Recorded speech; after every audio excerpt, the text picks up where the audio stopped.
자, 여러분 안녕하세요. 네, 소프트웨어 공학 프로젝트 관리부터 진행하도록 하겠습니다. 여러분 교재 302쪽이 되겠습니다. 자, 우리가 프로젝트를 개발을 한다. 어떤 주어진 거를 개발을 한다라는 게 근데 그럼 어떻게 관리할 것이냐라는 것이 프로젝트 관리에 대한 내용입니다. 그래서 좀 더 정리해서 살펴본다면 프로젝트 관리다라는 것은 주어진 기간 내에 최소의 비용으로 사용자가 요구하는 시스템을 개발하기 위한 전반적인 활동을 프로젝트 관리라고 한다라고 이제 정의를 내려놨습니다. 그래서 여러분이 어떤 일을 할당을 받았다. 제한된 기간을 반드시 지켜줘야 되죠. 그래서 주어진 기간. 그다음 비용은 어때요? 비용이 많으면 사용자가 좋아하나요? 그렇지 않죠. 최소의 비용으로 사용자가 요구하는 시스템을 개발하기 위한 통체적인 활동을 프로젝트 관리라고 한다. 그래서 이 프로젝트 관리에는 그러면 어떠한 것들을 포함시켜야 되냐 살펴볼까요? 네, 계획해야 된다고 하죠. 계획 관리, 프로젝트를 계획, 일정에 대한 계획, 비용은 얼마가 들 것인지 비용 산정, 또 조직에 대한 구성은 어떻게 할 것인지라는 거. 네, 품질 관리입니다. 품질에 대한 통제, 품질에 대한 보증, 그 다음에 위험 관리입니다. 이런 돌발 상황이 일어날 수가 있다. 그러니까 위험 요소를 인식을 하고 그걸 분석을 하고 그런 게 들어왔을 때 어떻게 처리해야 되겠다. 위험 관리 계획까지 포함이 되고요. 자, 형상 관리는 유지 보수에 대한 내용입니다. 이러한 것들이 프로젝트 관리 대상이 됩니다. 그러면 이제 우리가 이것도 다 우리가 하나하나씩 다 살펴볼 거예요. 그래서 프로젝트 계획부터 이제 살펴보도록 할 건데요. 이러한 프로젝트 관리를 하기 위해서는 세 가지 요소가 필요하다. 3P다라고 이야기를 합니다. 그래서 사람, people, 그 다음에 problem, 문제, 그 다음에 process, P 이렇게 3P다라고 이야기를 해요. 세 가지니까 어떠세요? 간단한 문제라면 나올 가능성이 있겠죠. 그래서 프로젝트 관리를 위한 요소 3P에 해당되지 않는 것은 그렇게 됩니다. 사람이죠. 사람, 프로젝트 관리에서 가장 누가 하죠? 사람이 하죠. 동물이 하나요? 그렇지 않죠? 네, 사람이 하죠. 프로젝트 관리에서 가장 중요한 부분. 어차피 세상은 인간 중심으로 돌아가고 있습니다. 그 다음에 문제죠. 어떤 주어진 문제를 해결할 것이냐. 자, 문제를 분석을 하고 여러 가지 기술 관리에 대한 내용이 되겠고, 프로세스입니다. 소프트웨어 개발을 위한 작업 계획이 여기에 포함이 됩니다. 그래서 3P 세 가지 기억을 하고요. 3P라고 해놓고 나서 다 P자로 시작한 것 중에 하나를 섞어놔요. 그래도 우리는 고를 수 있겠죠. 그래서 영어도 기억을 합니다. 자, 이제 본격적으로 프로젝트에 대한 일정 계획을 들어가도록 하겠습니다. 그래서 일정을 계획을 해줘야 돼요. 여러분한테 어떤 일을, 의뢰를 받았어요. 여러분이요, 어떤 의뢰를 받았어요. 이거 며칠이면 되나요? 라고 물어봤어요. 그러면 내가 대답을 해줘야죠.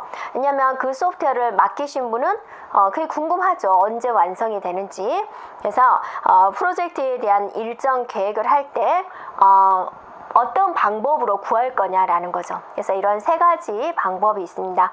그래서 프로젝트 일정 관리에 대한 일정 계획에 대한 개념은 무엇이냐?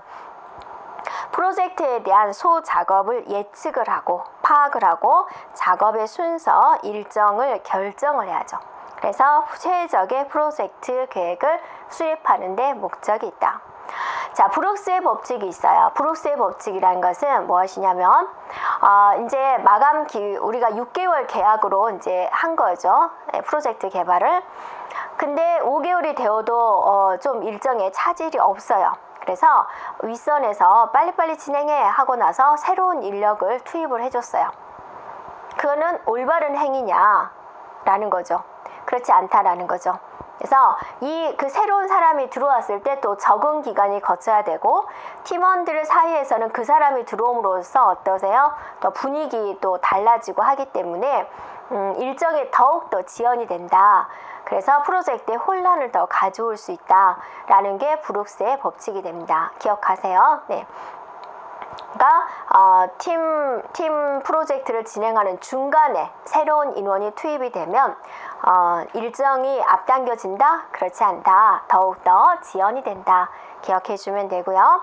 그럼 이런 일정을 계획을 하는 관리 도구 세 가지가 있다라고 그랬죠? 네, 이 세 가지는 어떤 방식으로 운영이 되는 것인지 살펴보도록 하겠습니다. 이 세 가지 중에서 여러분이 꼭 기억을 해야 할 것은 PRT, CPM 방식을 하는 방법을 알아주면 되고, 이거는 이제 이거는 이거구나, 이거는 이거구나라고 이제 살펴보면 되겠습니다. 자, 첫 번째 WBS 방식이란 무엇인가 보도록 하겠습니다. 네. 자, 이거는 어떤 방식이냐면, 자, 하나의 프로젝트를 이제 할당을 받았어요. 그러면 그거를 쪼개요. 네, 쪼개가지고 소 작업으로 나눠요. 그래가지고 그걸 계층적인 구조로 나타내죠. 그래서 나누어진 작업 단위 일정에 의해서 전체 프로젝트에 대한 일정을 계획할 수 있는 방법이에요. 자, 보세요. 이게 하나의 덩어리요. 이 프로젝트 개발을 했어요. 그럼 이거를 이제 세 개로 쪼개는 거죠. 큰 단위로. 딴. 그럼 이걸 수행하기 위해서는 또 얘네들이 수행이 된다. 이걸 가지고 다시 또 작은 단위로 쪼개는 거죠. 그러면 이제 일정에 대한 계획은 어떻게 하냐? 이건 며칠 걸리나요? 며칠 걸리나요? 이게 다 따지는 거죠. 이거 두 개가 완성이 돼야지 얘가 완성할 수 있으니까 얘가 며칠 그래서 얘는 총 며칠 그래서 얘는 총 며칠, 이런 식으로 이제 날짜 계산을 하게 되는 거죠. 되겠나요? 네. 그래서 WBS 하면 여러분이 계층 구조 나누는 건 똑같죠. 네. 자, 계층 구조 기억을 해주면 되고요. 자, 그 다음에 PRT, CPM 방식이 있어요. 일반적으로 PRT, CPM은 같이 묶어서 이제 말을 합니다. 그러니까 하는 방법은 같아요. 근데 어디다 중점을 두느냐에 따라서 이제 좀 달라지는데요. PRT는 어떤 확률적인 추정치를 이용을 해서 그 확률적인 모델을 전개하는 방식이고, CPM은 어떤 경험적인 걸로 이거는 보니까 며칠 걸려, 그런 식으로 이제 하는 모델 값이에요. 그러니까 우리는 이제 묶어서 생각하면 돼요. PRT, CPM 방식을 하는 방법을 생각해 주면 되겠습니다. 그래서 조금 더 자세하게 이제 우리가 들어가 본 건데요. 프로젝트 달성에 필요한 전체적인 작업 관련 내용과 순서를 이용을 해서 네트워크 상으로 파악을 합니다. 네. 그래서 최장 작업 경로를 설정을 하고 최대 얼마 걸릴 건지, 여러분이 이거 얼마 걸려요 말을 할 때 어떠세요? 어차피 다 완성이 되어야지 그게 최종적으로 말을 해주는 거잖아요. 그러니까 가장 긴 작업을 가지고 이야기를 해주는 거죠. 최장 작업을 판단을 해서 이것에 대한 일정을 말을 하는 거고, 이 일정을 단축시키면 가장 많이 걸리는 소 일정을 단축을 시켜주면 어때요? 전체적인 작업 일정을 줄일 수가 있죠. 그래서 프로젝트에 필요한 전체 작업의 상호 관계를 표시하고 작업의 순서, 작업에 필요한 정도를 한눈에 알 수 있도록 해주는 거고, 자, 최장 작업 경로를 설정을 하는 거예요. 그래서 각 단계별 완료 시기를 결정을 하게 됩니다. 자, CPM 방식은 보세요. CPM 방식은 뭐냐면 프로젝트 완성에 필요한 작업을 나열을 해요. 이러한 작업이 필요하다. 그러면 그 작업이 수행되는 시간, 어떤 관계를 파악을 하게 됩니다. 그래서 최장 경로를 파악을 해요. 그래서 이 일은 최종적으로 며칠 걸려요 라고 이야기를 해요. 자, 여기서 중요한 단어가 하나 나왔어요. 임계경로라는 단어를 여러분 기억하세요. 자, 임계경로 구하는 문제가 나와요. 예, 그래서 임계경로란 뭐냐면 최장 경로예요. 예, 그죠? 그래서 최장 경로, 임계경로를 구하시오. 가장 긴 경로를 구하는 겁니다. 그리고 이제 바로 다음 화면에서 보여줄 건데, 하나의 작업이 완벽하게 끝나야지 다른 이정표로 이동할 수 있습니다. 자, 여러분이 이 화면을 볼까요? 자, 이렇게 주어진 겁니다. 네, PRT, CPM 방식이 되고요. 자, 이런 그림이 있었을 경우에 임계 경로를 구하세요 라고 그랬어요. 자, 이거는 여러분 시험 문제 나오는 거기 때문에 반드시 알고 있어야 되죠. 한번 구해 볼까요? 네. 자, 여기서부터 시작을 해서 자, 이틀 걸려서 이 작업을 와요. 이틀. 자, 그러면 나올 수 있는 경우의 수는 몇 가지가 돼요? 3가지가 되죠. 한번 살펴볼까요? 이렇게, 이렇게, 이렇게, 이렇게 하나. 그럼 이렇게 하면 총 며칠 걸리죠? 자, 4에다가 7에다가 10일 걸리네. 네. 자, 이거는 10일 걸리는 거 하나 나왔어요. 네. 자, 그 다음에는 어떤 과정이 있나요? 그죠? 여기하고, 여기하고, 여기하고, 이렇게 오는 방법이 있겠네요. 그러면 이거는 며칠 걸릴까요? 네, 이렇게 하면 5에다가 10에다가 14일이 걸리네요. 자, 그 다음에는요, 네, 여기, 여기, 여기. 그러면 며칠 걸리나요? 12일 걸리나요? 12일 걸리나요? 그러면 임계 경로라는 것은 어때요? 가장 긴 경로를 말한다 그거죠. 그래서 소요 기간은 임계 경로는 뭐다? 14일이다 라고 우리가 말을 한다라는 거죠. 되겠나요? 그러니까 임계 경로가 무엇이다 라는 의미를 알고 있으면 여러분이 구할 수가 있겠죠. 네, 됐죠? 또 다른 형태는 우리가 문제를 풀 때, 뒤쪽에 문제를 풀 때 한 번 더 살펴보도록 하겠습니다. 이런 그림이 나온 게 뭐죠? PRT, CPM 방식이에요. 그래서 임계 경로 구하는 방법 반드시 알고 있으세요.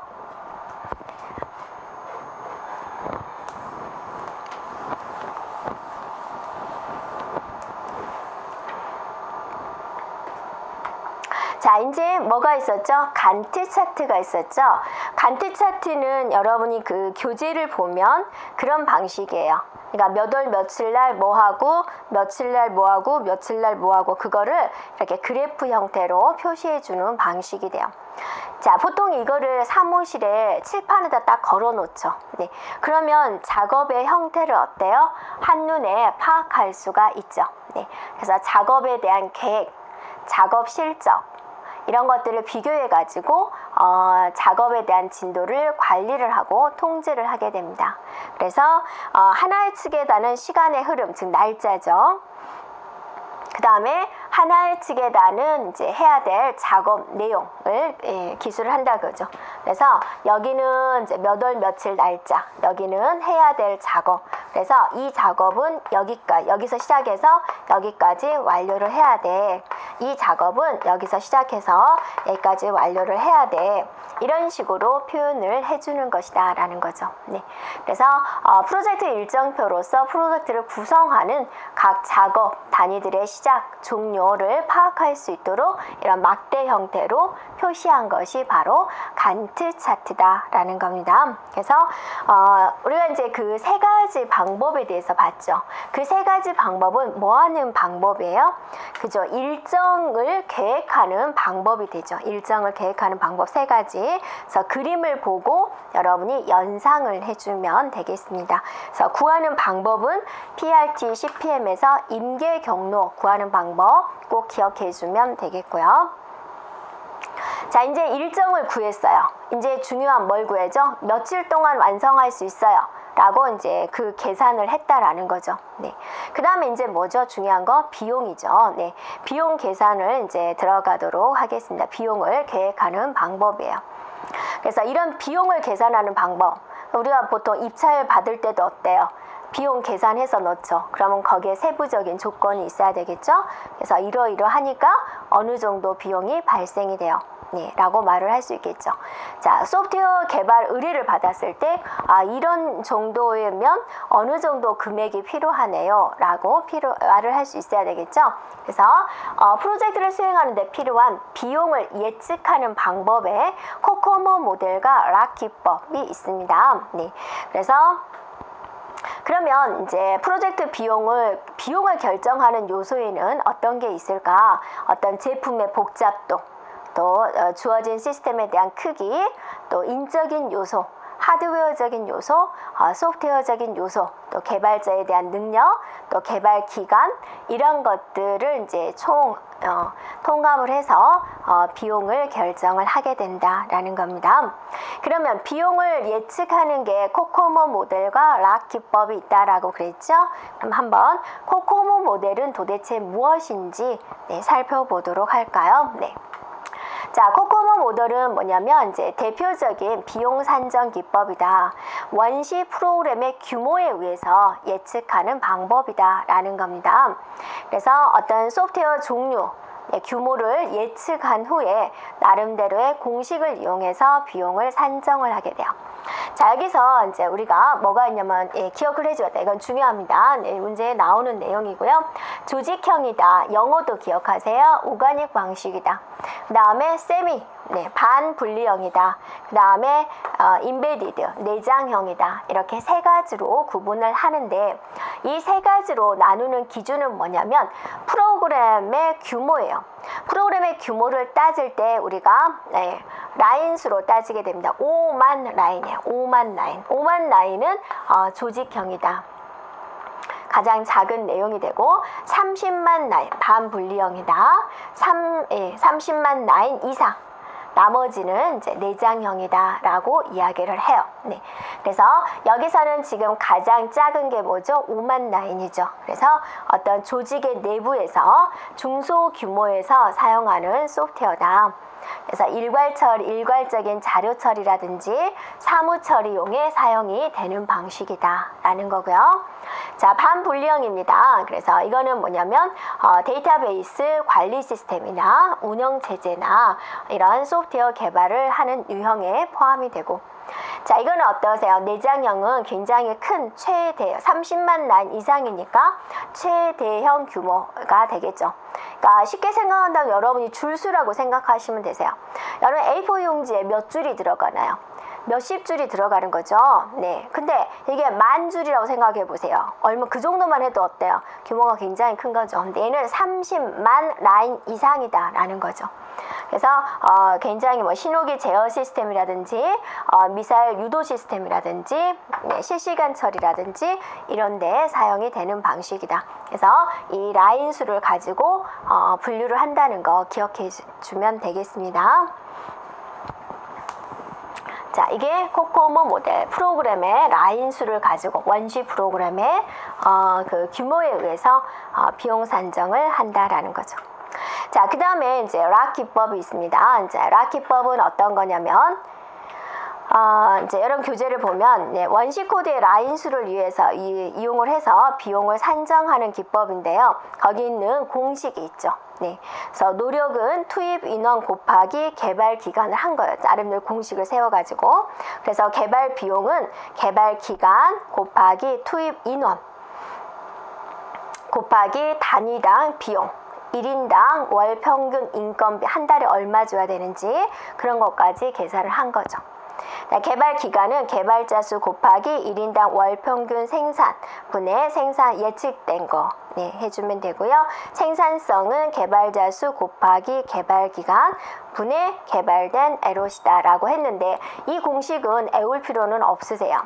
문장을 딱 주어지면 우리가 상식선에서 해결할 수 있습니다. 그래서 문제를 풀 때 한 번 더 살펴보도록 할게요.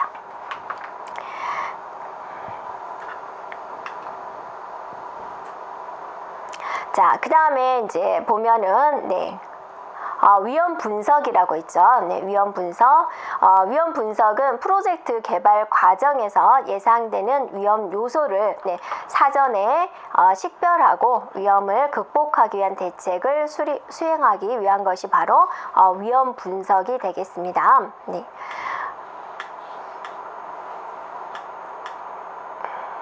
그죠? 위험 요소로서는 어떤 게 있느냐? 이게 변경이 되는 거죠. 위험하다. 우리가 이제 정상적인 생활을 하다가 어떤 위험이 닥친다. 예측하지 못했던 그런 일이 딱 돌발 상황으로 나오는 거죠. 소프트웨어도 똑같죠. 자, 정상대로 쭉 수행되면 되는데 중간에 뭔가 예기치 않은 일 발생되는 거죠. 그게 이제 위험이라고 하는 거죠. 그러면 이제 프로그램을 변경을 해야 되는 경우. 사용자 요구사항이 변경된 거죠. 중간에 이렇게 해주세요. 그러니까 예를 들어서 인테리어를 하는데 바닥재 다 깔았는데 발악제를 다 흰색으로 쫙 깔았는데 흰색 마음에 안 들어요. 검정색으로 해주세요. 그럼 어쩌죠? 네, 힘들어요. 네, 그래서 위험 요소로서 사용자 요구사항이 변경이 되는 경우, 인력이 부족을 하게 됩니다. 갑자기 한 명이 그만두게 되는 거죠. 어떤 이유로? 네, 그 다음에 뭐 예산의 삭감이 일어난다든지, 또 일정 관리 한 달만 더 단축해 주세요. 이런 돌발 상황이 일어나는 것은 이제 위험 요소가 된다라는 거죠. 그래서 이런 위험 분석을 다 해놔야죠. 이런 위험 요소가 있었을 경우에 어떤 식으로 대처할 것인지 다 계획을 써져 있어야 된다라는 거죠. 자, 그 다음에 이제 품질 관리가 있죠. 품질 관리는 뭐냐면 품질을 보존하는 데 필요한 활동입니다. 그래서 최대의 목적은 사용자의 요구사항을 최대한 반영을 시켜주는 게 소프트웨어 공학이잖아요. 네, 그러면 그 사용자의 요구사항을 최대한 만족시키면서 소프트웨어 품질을 보존하는 데 필요한 모든 활동을 우리는 품질 관리라고 그래요. 그러니까 용어를 일단 여러분이 소프트웨어 공학에서 나오는 새로운 용어를 한 번 더 살펴보면 되고요. 이러한 품질 관리를 하기 위한 것이 이제 첫 번째 정형 기술 검토가 있어요. 그다음에 이제 이 부분은 여러분이 용어만 그냥 한 번씩 읽어보면 될 것 같아요. 그래서 정형 기술 검토라는 것은 뭐를 정형 기술 검토라고 하느냐? 소프트웨어 공학 기술자들에게 수행되는 소프트웨어 품질 보증 활동을 이걸 말을 한다 그거죠. 그래서 프로젝트 관리를 하는 데 있어서의 편리성, 사용자 요구사항을 확인, 또 기능과 로직의 오류들을 검토하는 이런 용어를 정형 기술 검토라고 한다 그죠. 어떻게 검토를 할 거냐? 회의를 한다든지 검열하는 방법이 있다. 그래서 검토, 회의하는 방법, 검열하는 방법, 이건 맞았나 틀렸나 뭐 이런 식으로 보는 것이죠. 그래서 검토 회의는 일반적인 회의예요. 그래서 소프트웨어 개발의 각 단계에서 진행되는 어떤 기술 평가 회의다 그거죠. 네. 프로젝트에 참여한 사람들이 각 개발 단계에서 작성된 문서 또 프로그램을 조사를 하고 문제점을 찾아내는 그런 과정이다 그죠. 우리가 보통 말하는 뭐 학급 회의, 조직 회의 그렇게 생각해 보면 될 것 같고요. 자, 오류의 검출이 목적이다 그거죠. 자, 발견된 오류는 반드시 문서화해야죠. 네, 문서화가 중요해요. 왜냐하면 유지보수 때 필요합니다. 그래서 나중에 여러분이 30만 라인이다, 5만 라인이다, 그거 어떻게 다 기억할 거예요? 네, 그래서 그것에 대한 오류 내용을 다 문서화 시켜줘야 된다. 검열이란 무엇이냐? 우리가 뭐 검열 나왔어요 그런 말을 하죠. 네, 소프트웨어 개발 과정에서 나온 어떤 산출물의 품질을 평가하고 개선하는 데 사용된다라고 그랬습니다. 네, 용어니까 한 번씩 읽어보면 되겠고요. 자, 형상관리를 보세요. 형상관리란 용어가 나왔죠. 그럼 도대체 형상관리는 또 무슨 용어냐?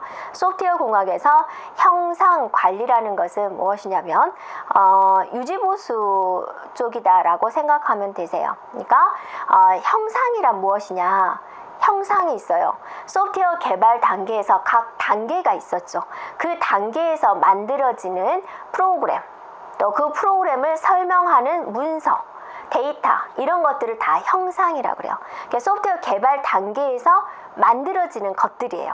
뭔가 생성이 돼서 이렇게 나오죠. 그런 것들을 형상이라고 그런다라는 거죠. 네. 그래서 그 형상이 있음으로써 유지보수를 할 때 빠르게 대처할 수가 있다 그죠.